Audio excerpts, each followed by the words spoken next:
অনেক হ্যাপি, অনেক খুশি, কারণ এটা আসলে আমাদের এই সিজনটা আমাদের জন্য খুবই ডিফিকাল্ট ছিল।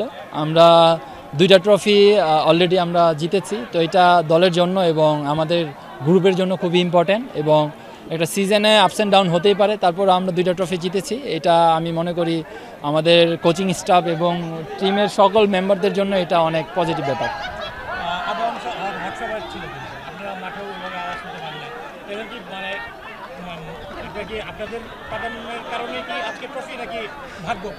দেখেন, এটা নিয়ে আমাদের ফেডারেশন কাপের 4টা ট্রফি। তো আসলে দেখেন, যে টিম আমরা কিন্তু গতবারের ট্রেবল চ্যাম্পিয়ন, তো আমরা কিন্তু ফেডারেশন কাপও জিতেছি, এবার আমরা 2টা ট্রফি জিতেছি 2টা টুর্নামেন্টে। তো অবভিয়াসলি এটা একটা ধারাবাহিক পারফরমেন্স, এবং যেই টিম সবসময় চ্যাম্পিয়নের জন্য খেলে আমার কাছে মনে হয় সেই টিমই সবসময় এগিয়ে থাকে। তো আমরা অলরেডি সেটা প্রমাণ করেছি মাঠে, এবং এন্ড অফ দ্য ডেতে we are champion, this is the main thing.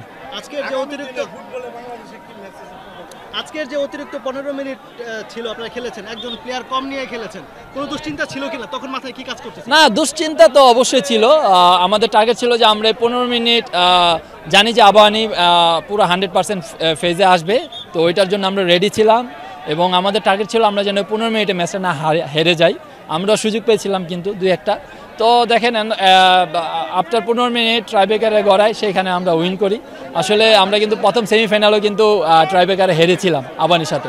তো এখন আমরা চ্যাম্পিয়ন, এটার জন্য আমরা সবাই খুশি, এবং আমরা এটাকে উদযাপন করতে চাই আজকে। আমরা যেদিন প্রথম দিন ফাইনাল খেলতে আসি, তো আমাদের টার্গেট ছিল যে আমরা ব্যাক টু ব্যাক চ্যাম্পিয়ন হবো। তো তারই ধারাবাহিকতায় আমরা খেলাটা ফুল শেষ হয় নাই, তো 15 মিনিট খেলা ছিল। আমরা প্রিপারেশন নিয়ে আসছিলাম যে খেলা ট্রাইব্রেকারে যেতে পারে, তো ওইরকমভাবে কোচের ট্যাকটিক্স অনুযায়ী আমরা প্রস্তুতি নিয়ে আসছি। তো আলহামদুলিল্লাহ কোচের ট্যাকটিক্স অনুযায়ী আমরা সফল হয়েছি। মেম্বার্স, আমাদের কোচিং স্টাফ, অনেক ফ্যান্স যারা আমাকে বিশ্বাস করছে, আমাকে আবার সুযোগ দিছে, তো আমি তাদের বিশ্বাসটুকু রাখতে পারছি, এতটুকু আলহামদুলিল্লাহ। সিজনটা আসলে একটু ডিফিকাল্ট আমাদের জন্য, যেহেতু আমাদের ওইরকম মানে ফরেন প্লেয়ার নাই, তো আমরা দেশি প্লেয়াররা এবং যারা আছে সবাই মিলে একটু টাফ সিচুয়েশন যাচ্ছে, তো আমরা মানিয়ে নিচ্ছি আর কি।